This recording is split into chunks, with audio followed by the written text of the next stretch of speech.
नमस्कार विद्यार्थी मित्रांनो, स्वागत आहे तुम्हा सर्वांचं current affairs by SC publication या चॅनलवर।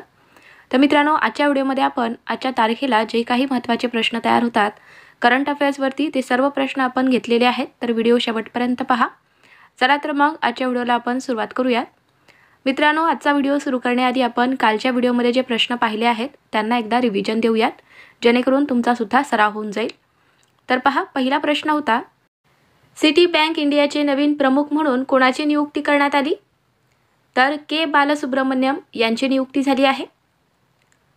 कोणत्या राज्यातील शेवटच्या नक्षलवादी लक्ष्मीने आत्मसमर्पण केले आणि ते राज्य आता नक्षलमुक्त घोषित करण्यात आले आहे? तर कोणते राज्य नक्षलमुक्त घोषित करण्यात आले आहे? तर कर्नाटक हे राज्य आहे। नेक्स्ट क्वेश्चन पहा, 38व्या राष्ट्रीय खेळ 2025 मध्ये कोणत्या पुरुष कबड्डी संघाने सुवर्णपदक जिंकले? तर उत्तर प्रदेशच्या पुरुष कबड्डी संघाने सुवर्णपदक जिंकले आहे 38व्या राष्ट्रीय खेळ 2025 मध्ये, लक्षात ठेवा। फोर्ट विलियम या किल्ल्याचे नाव बदलून आता विजयदुर्ग ठेवण्यात आले आहे, तर तो किल्ला कोणत्या ठिकाणी आहे? तर कोलकाता या ठिकाणी आहे विजयदुर्ग किल्ला। चला पुढचा प्रश्न आहे, फोर्ब्स 2025 मधील जगातील 10 शक्तिशाली देशांच्या यादीत कोणता देश प्रथम क्रमांकावर आहे? तर अमेरिकेचा पहिला क्रमांक लागतो। 27 वर्षांनंतर फेब्रुवारी 2025 मध्ये देशाची राजधानी नवी दिल्लीत कोणता पक्ष पुन्हा सत्तेत आला आहे? तर 27 वर्षांनंतर फेब्रुवारी 2025 मध्ये देशाची राजधानी नवी दिल्लीत बीजेपी हा पक्ष पुन्हा सत्तेत आला आहे, लक्षात ठेवा, महत्त्वाचा प्रश्न आहे। मित्रांनो, हे जे प्रश्न आहेत ते आपण कालच्या व्हिडिओमध्ये सर्व स्पष्टीकरणासह पाहिलेले आहेत। तुम्हाला जर पूर्ण डिटेलमध्ये व्हिडिओ पाहायचा असेल तर तुम्ही कालचा व्हिडिओ पाहू शकता। चला पुढचा प्रश्न पाहूया। फेब्रुवारी 2025 मध्ये आदिवासी सांस्कृतिक संमेलन कोठे आयोजित करण्यात आले? तर याचे आयोजन हे प्रयागराज या ठिकाणी करण्यात आले होते। चला पुढचा प्रश्न पहा, भारतातील पहिले विवाहपूर्व समुपदेशन सेंटर महाराष्ट्रात कोठे सुरू होणार? तर हे नाशिक शहरामध्ये सुरू होणार आहे। नुकतेच कोणत्या देशाने बेकायदेशीरपणे राहणाऱ्या भारतीयांना देशातून परत पाठवले आहे? तर कोणत्या देशाने पाठवले आहे? तर अमेरिका या देशाने पाठवले। त्यांच्या देशात बेकायदेशीर राहणाऱ्या भारतीयांना देशातून परत पाठवले आहे। तर हे झाले कालच्या व्हिडिओमध्ये पाहिलेले प्रश्न। चला तर मग आजच्या व्हिडिओला आपण सुरुवात करूयात। तर पहा, पहिला प्रश्न आहे आजचा, अविश्वास प्रस्तावापूर्वी कोणत्या राज्याचे मुख्यमंत्री बिरेन सिंग यांनी आपल्या पदाचा राजीनामा दिला आहे? तर ते कोणत्या राज्याचे मुख्यमंत्री होते? तर ते मणिपूरचे मुख्यमंत्री होते। पहा मित्रांनो, मणिपूर विधानसभेत अविश्वास प्रस्तावाला सामोरे जाण्याच्या एक दिवस आधी मुख्यमंत्री एन बिरेन सिंग यांनी 9 फेब्रुवारी 2025 रोजी राज्यपाल अजय कुमार भल्ला यांच्याकडे त्यांच्या पदाचा राजीनामा दिला। पहा मित्रांनो, इथे मणिपूरचा उल्लेख झालेला आहे। तर मणिपूरची राजधानी कोणती आहे? तर इम्फाळ आहे। मणिपूरचे सध्याचे राज्यपाल कोण आहेत? तर अजय कुमार भल्ला हे आहेत। आणि मणिपूरची स्थापना ही 21 जानेवारी 1972 झाली, लक्षात ठेवा। कोणत्या राज्याचे उपमुख्यमंत्री उदयनिधी स्टॅलिन यांनी कंबर साम पेट्टाई येथे पक्षी उद्यानाचे उद्घाटन केले आहे? तर ते कोणत्या राज्याचे उपमुख्यमंत्री आहेत? तर तामिळनाडू राज्याचे ते उपमुख्यमंत्री आहेत उदयनिधी स्टॅलिन।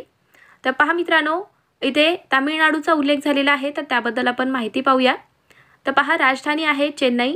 स्थापना ही तामिळनाडूची 1 नोव्हेंबर 1956 झाली। मुख्यमंत्री आहेत एम.के. स्टॅलिन। राज्यपाल आहेत आर.एन. रवी। तामिळनाडूचे उच्च न्यायालय आहे मद्रास उच्च न्यायालय।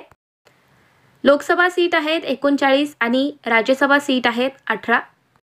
तर मित्रांनो, ही झाली संपूर्ण महत्त्वाची माहिती, तर व्यवस्थितपणे नोट डाऊन करून घ्या। कोणत्या देशाचे पहिले राष्ट्रपती आणि स्वातंत्र्याचे नेते सॅम नुजोमा यांचे वयाच्या 95व्या वर्षी निधन झाले आहे? तर ते कोणत्या देशाचे राष्ट्रपती होते? तर ते नामिबियाचे पहिले राष्ट्रपती होते, लक्षात ठेवा। चला आपला पुढचा प्रश्न आहे, चांग-ई-8 चंद्र मोहिमेसाठी कोणत्या देशाने चायना नॅशनल स्पेस ॲडमिनिस्ट्रेशन सोबत भागीदारी केली आहे? तर कोणत्या देशाने केली? तर पहा मित्रांनो, पाकिस्तानने केली आहे।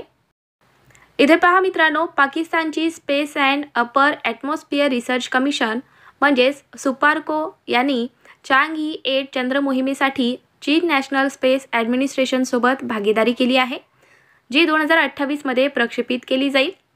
तर ही पहिलीच वेळ आहे की पाकिस्तान चंद्राच्या शोध मोहिमेत सहभागी होत आहे। तर लक्षात ठेवा ही माहिती।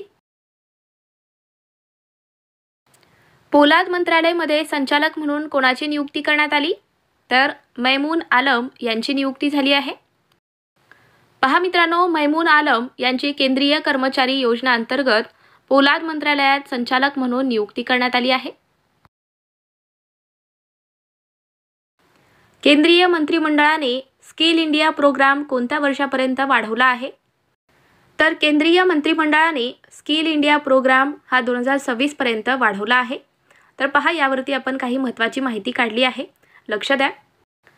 तर पहा, फेब्रुवारी 2025 मध्ये नवी दिल्ली येथे पंतप्रधान नरेंद्र मोदी यांच्या अध्यक्षतेखाली झालेल्या बैठकीत केंद्रीय मंत्रिमंडळाने केंद्रीय क्षेत्रातील योजना स्किल इंडिया प्रोग्रामची पुनर्रचना केली आहे आणि ती 2025-26 पर्यंत वाढवली आहे, लक्षात ठेवा।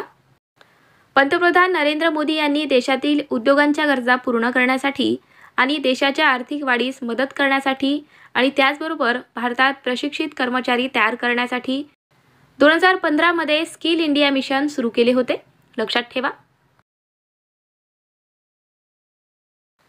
स्पेरेक्स नावाची मोठी स्पेस टेलिस्कोप फेब्रुवारी 2025 मध्ये कोणत्या अंतराळ संस्थेद्वारे प्रक्षेपित होईल? तर नासाद्वारे हे प्रक्षेपित केले जाणार आहे। पहा मित्रांनो, स्पेरेक्स दुर्बीण नासाद्वारे 27 फेब्रुवारी 2025 रोजी प्रक्षेपित केली जाणार आहे। तर नासाने जीवन आणि विश्वाची उत्पत्ती समजून घेण्यासाठी समर्पित नवीन स्पेस टेलिस्कोप मिशनची घोषणा केली आहे आणि त्याला स्पेरेक्स असे नाव देण्यात आले आहे, लक्षात ठेवा।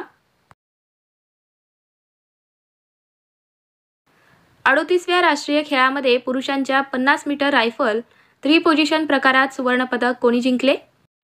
तर नीरज कुमार यांनी सुवर्णपदक जिंकले।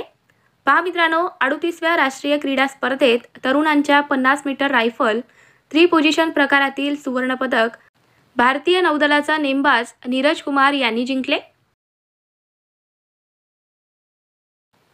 कोणत्या मंत्रालयाने शतावरी उत्तम आरोग्यासाठी नावाची मोहीम सुरू केली आहे? तर कोणी सुरू केले? तर आयुष मंत्रालय यांनी सुरू केले आहे शतावरी या नावाने उत्तम आरोग्यासाठी मोहीम। चला पुढचा प्रश्न पहा। नुकतेच सूरजकुंड आंतरराष्ट्रीय हस्तकला मेळा 2025 कोणत्या राज्यात सुरू झाला? तर याचे आयोजन हे हरियाणा राज्यात करण्यात आले आणि याचे आयोजन हे 7 ते 23 फेब्रुवारीपर्यंत करण्यात आले। कुठे करण्यात आले? तर हरियाणातील फरीदाबाद या ठिकाणी करण्यात आले आहे। नुकतेच कोणत्या राज्यात विषाणूजन्य रानीखेत रोगाचा प्रसार झाला आहे? तर कोणत्या राज्यात झाला आहे? तर आंध्र प्रदेश या राज्यात झाला रानीखेत या रोगाचा प्रसार। पहा मित्रांनो, नुकतेच आंध्र प्रदेश राज्यात विषाणूजन्य रानीखेत रोगाचा प्रसार झाला। हा विषाणूजन्य रोग आहे आणि विशेष करून पक्ष्यांना होतो, लक्षात ठेवा। इथे पहा मित्रांनो, आंध्र प्रदेशचा उल्लेख झालेला आहे। तर आंध्र प्रदेशची राजधानी कोणती आहे? तर अमरावती आहे। मुख्यमंत्री आहेत एन चंद्रबाबू नायडू आणि राज्यपाल आहेत एस अब्दुल नजीर। तर पहा मित्रांनो, हे झाले महत्त्वाचे प्रश्न। तुम्हाला आजचा आपला हा व्हिडिओ कसा वाटला? व्हिडिओ आवडला असेल तर पटकन व्हिडिओला लाईक करून टाका। तुमच्या मित्रांना सुद्धा आपला व्हिडिओ शेअर करा, जेणेकरून त्यांना सुद्धा याचा फायदा होईल। आणि हो मित्रांनो, तुम्ही चॅनलवर नवीन आहात, चॅनलला अजून आपल्या सबस्क्राईब करून घेतलं नसाल तर सबस्क्राईब करून घ्या। आपण डेली करंट अफेअर्सवरती व्हिडिओ घेऊन येत असतो, जे की प्रत्येक परीक्षेसाठी महत्त्वाचे असतात। त्यासाठीच मित्रांनो, आता चॅनलला आपल्या सबस्क्राईब करून घ्या, जेणेकरून मी जेव्हा पण व्हिडिओ टाकेल तेव्हा तुम्हाला लगेच नोटिफिकेशन मिळतील। चला तर मग भेटूयात पुढच्या व्हिडिओमध्ये। थँक्यू।